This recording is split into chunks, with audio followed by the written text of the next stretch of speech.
Ladies and gentlemen, please welcome our second guest, the one, the only, the legendary, the Hall of Famer, the greatest masked superstar to ever do it, Rey Mysterio.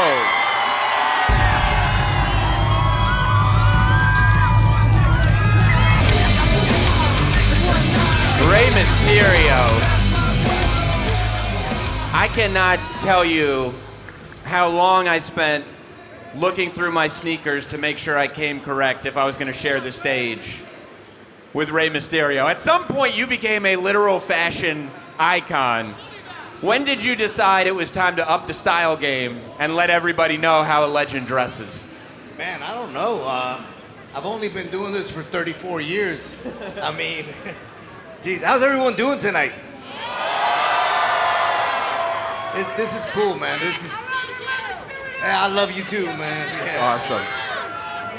This is awesome. Yeah. Thank you for having me here. Thank you for being here, man. Like, this event, I feel like, puts a lot into perspective. Because, you know, I've been following you your entire career. You know this. And, like, I remember in the WCW days, you and Conan and the Filthy Animals and all of you guys kind of bringing a lot of hip-hop culture into professional wrestling. And to see that evolve to the point where in 2024, Travis Scott, the biggest name in the industry, is wearing a Rey Mysterio mask and coming out through that entranceway with you. I mean, do you look at that dude and go like, wow, look how far, not just how far you've come, but how far the whole industry has come. So funny thing, I don't put in context going back to the Filthy Animal days, Master P, the No Limit Soldiers, Conan, Disco, myself. But right now that you mentioned it, it did take me back to late 90s and I kind of envisioned that whole scenario all over again.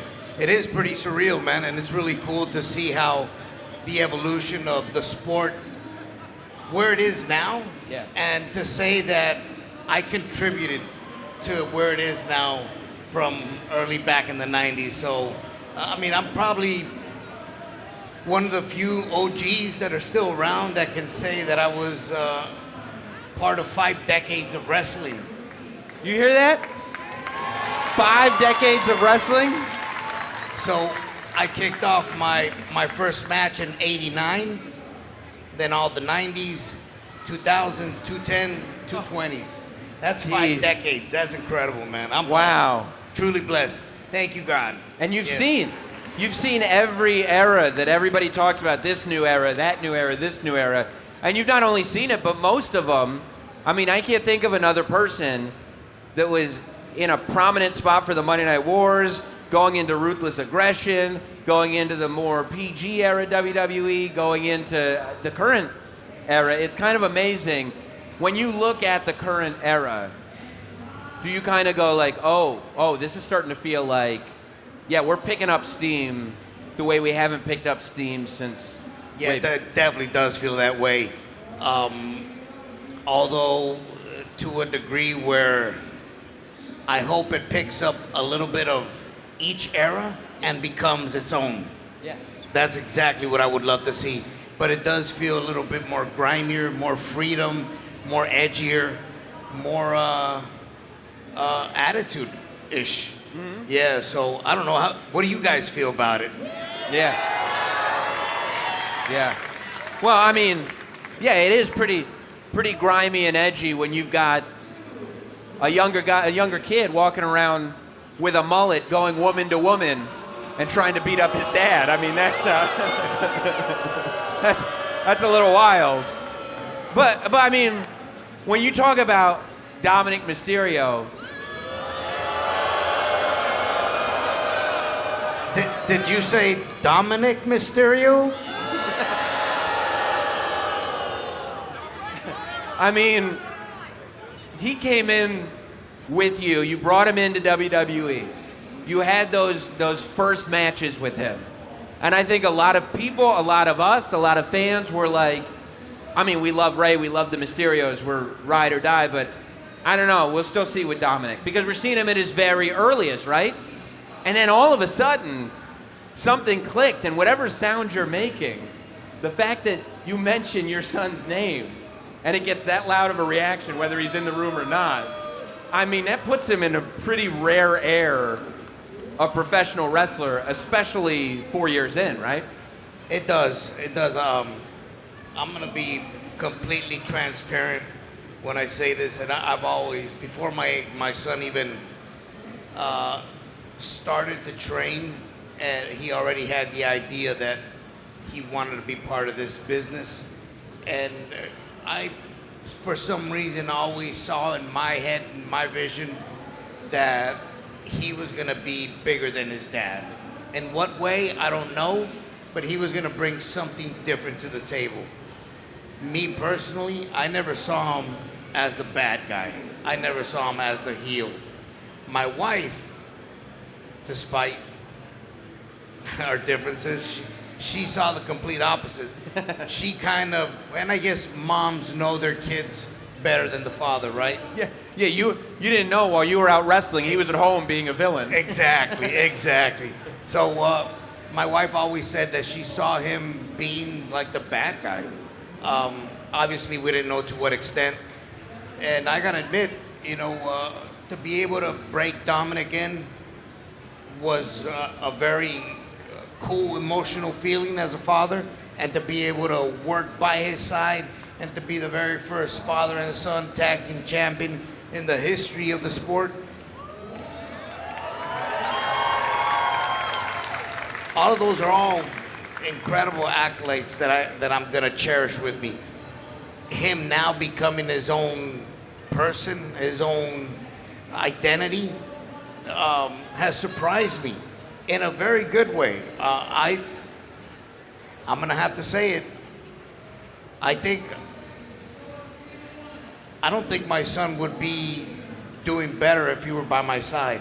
Whoa. I think I'm glad I kind of cut the wings off and he's on his own. Whatever he wants to become now, from this point moving forward,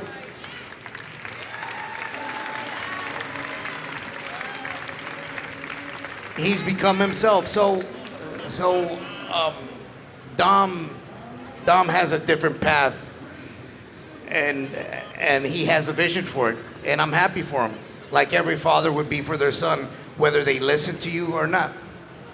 It's also really interesting when you think about the history of you guys together, that when Logan Paul first shows up in WWE, that's a tough spot for anybody to be in, because part of bringing somebody new in that's got all the eyes in the world is they need to be in the ring with somebody that we can trust to make sure everybody comes across looking good.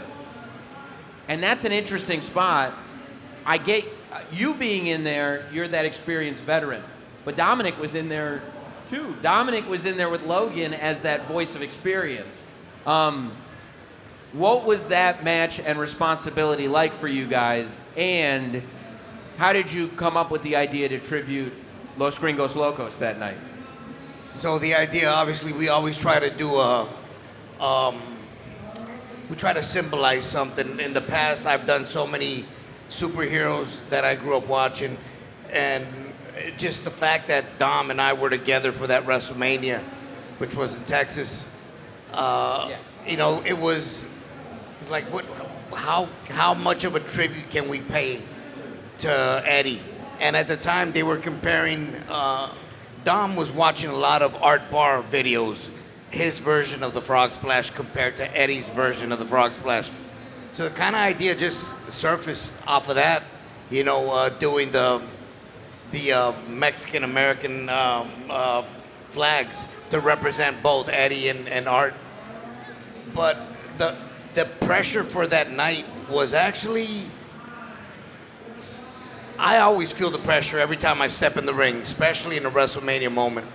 But the fact that we had Logan Paul, like you said, first Mania moment for him.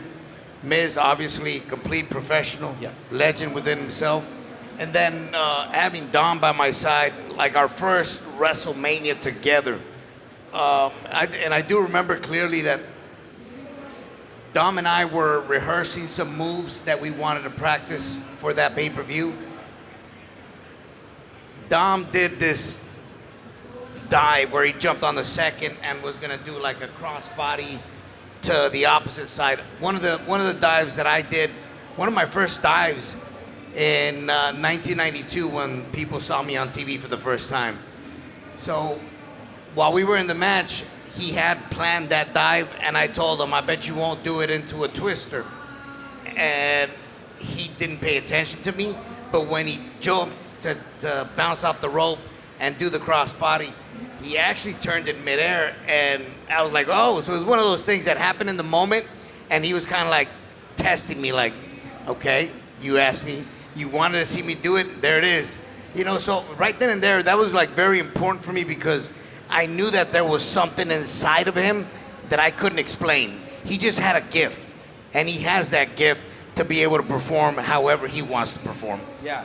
Yeah. And I mean, in terms of performers, it's difficult, and I don't want to talk about Dominik the whole time. No. But 7-year-old Dominik, I have a 7-year-old son. Yeah. And so, like, I look at it from a totally different perspective. Like, I have no idea how I could talk to my kid and explain to him, hey, here's what's going on. Here's kind of how you should react. I want you to feel like it's real, but don't worry, it's not real, because you don't want to really scare him, but you want him to look scared. I mean, that scenario feels like the craziest thing in the world to me. But the fact that you're from a wrestling family, was it second nature? I mean, you would think so, right? Yeah. For some reason, I happen to listen to his podcast with Logan, and him explaining that to Logan about him knowing that Eddie was my friend and that I was his dad and that he had to come in and shake the ladder. But then when Eddie turned around and started yelling at him and telling him, no, you gotta learn how to respect the guerreros. It's almost like he's there, but he's in a trance, but he doesn't understand what's going on, but he knows it's not real. It's very hard to explain to a 7-year-old, like you said, at that phase of their life, you know. But I think, is it osmosis, what they call it, where they grow up watching or doing, seeing something their whole life, and then they just become naturally gifted to it? Yeah. So I want to say that's what Dominik has. Yeah. And a little bit of bad parenting, apparently, from my behalf. Well, look, I mean, you've done it all in professional wrestling. You've been in every scenario, and there are many that have never been in the scenarios that you've been in. When somebody comes to you and says, Ray, we're going to do this match with Seth, and the way the match is going to work is whoever has their eye popped out of their skull, that's who's going to lose the match. And then when you get to the match and you go, okay, how are we doing this? And they go, well, Seth's going to pop your eye out of the skull. How do you respond? How do you prepare? How do you make that work? You kind of have to look at it from an outside point of view. And being the fact that we were going through a pandemic, we didn't have fans inside the building. We were doing something very different. So I've always been game with whatever it is that we want to create next, I'm in. Just explain to me how we can make it come across where it makes sense. And I mean, at the end of the day, it is TV. We know it's not reality, but overall, the way it was explained, now it sounds funny, sounds silly. At the time, it sounded probably sillier, but we thought we can pull it away. We can pull through with this. But overall, you know, those are like challenges that present themselves, and you either come across and do a good job and then talk about it later and maybe laugh or say, oh, that was good or that was bad. But overall, it's in the moment that you have to live, and you kind of have to push through it and make it work somehow, way or another. Yeah. Yeah. Have we all seen Halloween Havoc 97? I've never seen an interview with you where that match doesn't come up, but that's because, I mean, it's top 5 match of all time. But what I want to ask you specifically about that is a little more recent. I talked to Santos Escobar. Yeah. And I complimented him on his tribute gear. When he did NXT Halloween Havoc, I said, I love that you had gear that tributed Rey's gear from 1997. And he went, no. That wasn't tribute gear. That was Rey's gear from 1997. He said, I had to lose 15 pounds in a week so I could slide into the gear. He said that when you found out that that's what he wanted to do, that you sent him the original 97 gear to say, go ahead, have your match in this. Yes. Yes, yeah. That's a really generous thing to do. Here's the crazy thing, Sam, that like if you pull the tights out, I kid you not, they look like they're tights for a 10-year-old. Like they look tiny because it's the material's made out of Lycra and it stretches, but they honestly look really tiny. I was very surprised that he actually fit into them. But yeah, I told him I still have the same outfit. I don't know if it'll fit you, but if it fits you, you can go ahead and wear it. And sure enough, he did wear those tights, the same tights that I wore in 1997 Halloween Havoc. And I thought it was a really cool tribute. And I was really honored for him to look that deep into my history and ask permission to see if he can do something similar, not even knowing that I had the original outfit that I let him borrow it. Yeah, so it's very cool. Not only will I let you do something similar, you want the gear? It's really amazing. When they came to you and said, Rey, we want to put you in the Hall of Fame now, and it was clearly before you were ready to retire, you're still an active superstar, and that doesn't happen very often. I never said retire. Right. No. Right. But to put you, but a lot of times, Yeah. Hall of Fame and that go together. Did you have any hesitancy about going into the Hall when you did, or when they asked you, was it enough of an honor that you were like, yeah? As soon as that question was brought up, and it was brought up by Triple H, Yeah. he said, Rey, we wanted to see if we wanted to induct you into the Hall of Fame this year. No, I think he said it right before 2023. So it was, Yeah. it was late 2022. And the first thing that came out of my mouth, I said, whoa, wait a minute, Hunter. I said, I'm not ready to retire. And he goes, no, we don't want you to retire. We just feel that because it's in LA, it's very close to your home, San Diego. We think that would probably be the best spot for your closest friends, families, and fans to be there and to attend, a special event. I was like, okay, now I'm seeing things differently now. So I'm like, wow. And I to be honest, I felt honored immediately, but I was scared that they were wanting me to retire. But no, it wasn't that. It was complete opposite. And I feel truly blessed to be able to be an inductee into the Hall of Fame and to still keep grinding it out because I still love doing what I do. I enjoy it very much, and I enjoy it because this is my energy level right here. Yeah. And I think people appreciate you as much as they do because, you have multiple careers, right? There's a certain fan base that just knows you as a WWE superstar. There's a certain fan base that goes back to the Monday Night Wars, remembers you from WCW. There's a certain fan base in Mexico who knows you from there. There's even, I think people forget that you spent a couple years outside of the WWE, getting on the indies, going to Lucha Underground, doing all this stuff. Those years in between, where you kind of got reacquainted with the indies and Funny enough, sorry to interrupt you. No, please. But so I actually started backwards. I went from being in Mexico from 92 to 95, 96 to jumping straight into ECW and then getting hired by WCW. And then after that, once WCW was closed down, I already had my conversation with WWE, but they wanted my contract to run out. So I never really did any indies in the US. It was mainly, I went back to Mexico City because I really wanted to wrestle in Arena Mexico. And I went to Puerto Rico to work for Carlito's father, Carlos Colon. And then, and then right after that, you know, I get hired by WWE 2002.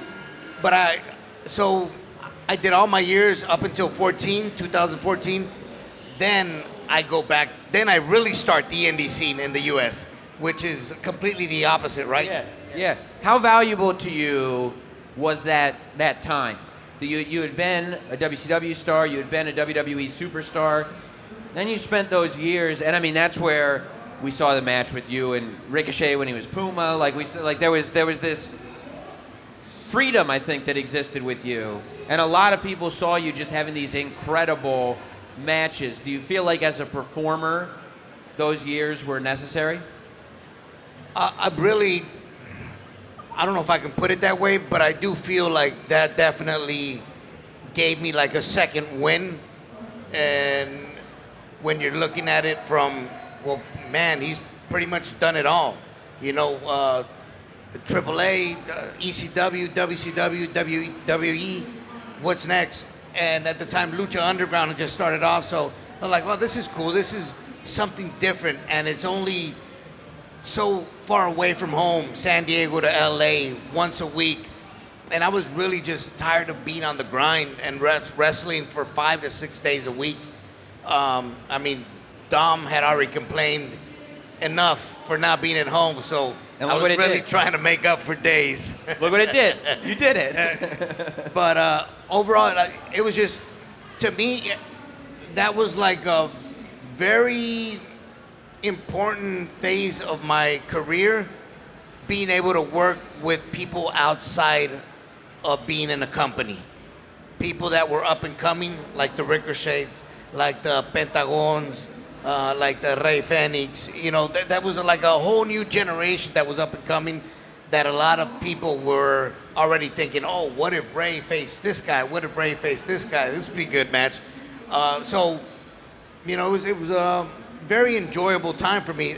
And to be able to pick and choose the days that I wanted to work made it even better.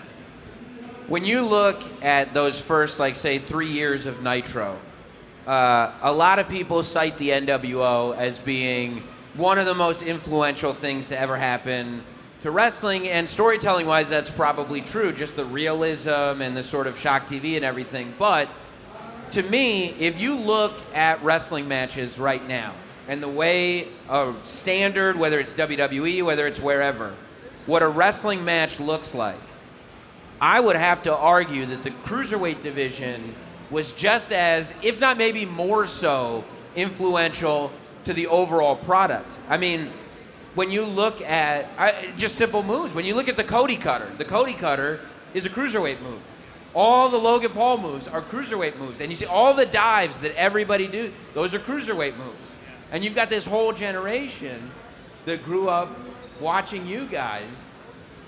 Do you kind of feel like, oh, maybe we didn't know it at the time, but clearly, look at what we've done? Definitely didn't know it at the time. There was a big transition happening. They were starting to accept younger and lighter talent, which obviously began the Cruiserweight division. But overall, it's cool to see, to go back and see that now and say, we were the pioneers to all of this. And keep in mind that, you know, Eddie, Malenko, Jericho, they were the ones that kind of started that path, and we came in right behind them and kind of just started moving along with it. As far as size goes, I don't think there was a smaller wrestler smaller than me. So I am very appreciative to have been given the opportunity. By the way, that was given to me by Kevin Sullivan, rest in peace, because he was the first one that believed in me going into WCW. That's awesome. Have you looked at what's going on at the movie theater right now, at the box office, and thought to yourself, maybe I need to break that Wolverine gear out again? I thought about it not too long ago, as a matter of fact. Somebody leaked a picture on IG with I think Seth was wearing like a Deadpool outfit, and I was wearing the Wolverine outfit, and they put us together like, oh, this is pretty fire, man. I like it. Yeah. I mean, if I could do so many things, I would have busted them out already. I just love cosplaying a lot, you know. I'm actually doing a Dominik Mysterio cosplay pretty soon, too. You guys will get a kick out of that one. Really? Oh, I can't wait to see that. Well, listen, Ray, I've told you this before, but I think that we as fans are so lucky to have you still going at the rate that you're going. I think that the mask makes you totally timeless, and I think makes people for a second not realize how heavy your contributions are and how remarkable it is that you're still going at the rate that you're going and doing the things that you're doing for everybody that you're doing it for. You're not just showing up for main events here and there. You're making everybody around you better, and man, I appreciate you doing all that, and I appreciate you coming here and doing this show, not just for me, but for everyone out there. Give it up for the legend, Rey Mysterio.